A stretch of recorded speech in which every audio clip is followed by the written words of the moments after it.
Bom, vou usar essa fala inicial para endereçar a situação que ensejou o tema em debate hoje, que foi a infecção do presidente da República pelo novo coronavírus. Lembrando que a Covid-19 é uma doença para a qual ainda não existe vacina disponível, nem tratamento cientificamente comprovado. E que o presidente ele pertence a grupo de risco, pelo fato de ser uma pessoa idosa e por ter sequelas físicas decorrentes do grave atentado contra a sua vida nas eleições de 2018. Bom, ontem eu e o meu debatedor, o doutor Augusto, nós já registramos aí nossos votos de saúde ao presidente da República e aqui eu reitero a minha torcida para que ele convalesça rapidamente. O que choca é que esse mínimo de empatia com o próximo não é praticado por muita gente que se diz inclusiva, que se diz tolerante, que se diz progressista e até liberal, Ontem, diante da incerteza sobre o resultado do teste feito pelo presidente, a esgotosfera da internet subiu aquela hashtag #ForçaCovid, numa torcida mórbida, explícita ou velada pela morte do presidente. Não é de hoje, que a rede mundial de computadores se tornou, por assim dizer, o repositório de insatisfações pessoais de gente muito frustrada com a sua própria realidade. E, nesse sentido, eu vejo o Twitter, por exemplo, muito mais como uma terapia em grupo do que como uma rede social. Mas para uma empresa que viola a liberdade de expressão de seus usuários mais críticos, que censura postagens arbitrariamente e se diz tão preocupada com os tais discursos de ódio, não é estranho que conteúdos desejando a morte de alguém sejam mantidos e ainda promovidos na plataforma?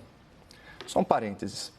Vocês conseguem imaginar o que aconteceria se cidadãos que apoiam o governo publicassem postagens em redes sociais desejando explicitamente a morte dos ministros do STF por Covid? Seria certamente considerado um ataque antidemocrático às instituições. E ai de quem mencionasse os ministros Alexandre de Moraes ou Dias Toffoli. Essa pessoa seria investigada no inquérito ilegal das fake news, seria surpreendida por uma busca e apreensão injustificável, seria enquadrada na Lei de Segurança Nacional, acabaria presa preventivamente e os seus advogados nem teriam acesso aos autos do processo. Mas incitar o ódio contra o presidente da República, desejando a sua morte por escrito, aí pode. Mas enfim, deixemos aí a esquerda e os radicais de centro com o seu ódio do bem, engajados aí nessa corrente virtual pela morte de um homem cujo único crime, até o momento, é pensar diferente deles. No fundo, sim, sua grande maioria, os participantes desse movimento Força Covid são inocentes úteis, tocados aí como gado pelo berrante da internet, que, diga-se de passagem, funciona em qualquer pastagem ideológica.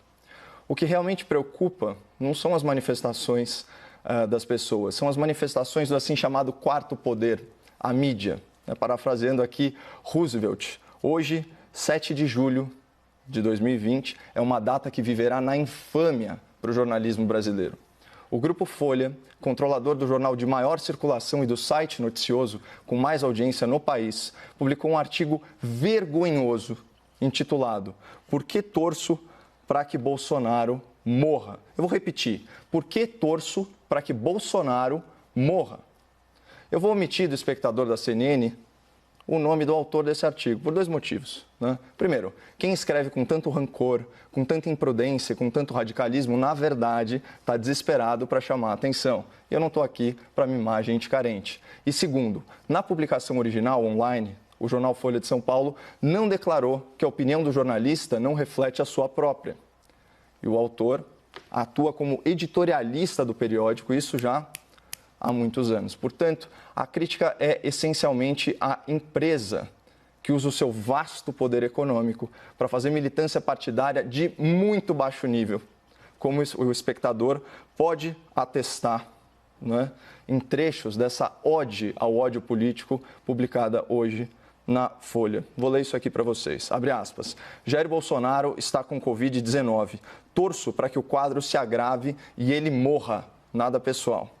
É que no consequencialismo, ações são valoradas pelos resultados que produzem. O sacrifício ou a morte de um indivíduo pode ser válido se dele advier um bem maior.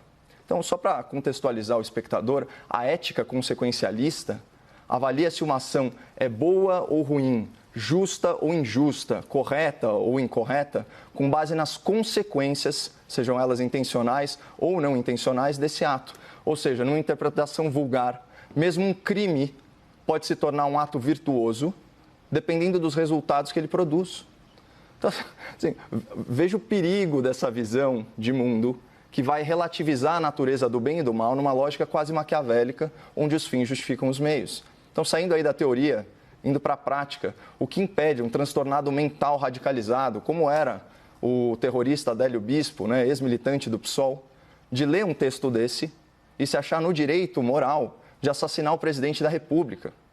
E o artigo da Folha insiste nesse argumento e insiste ad nauseam. Olha o que ele diz: a morte do presidente torna-se filosoficamente defensável se estivermos seguros de que acarretará um número maior de vidas preservadas.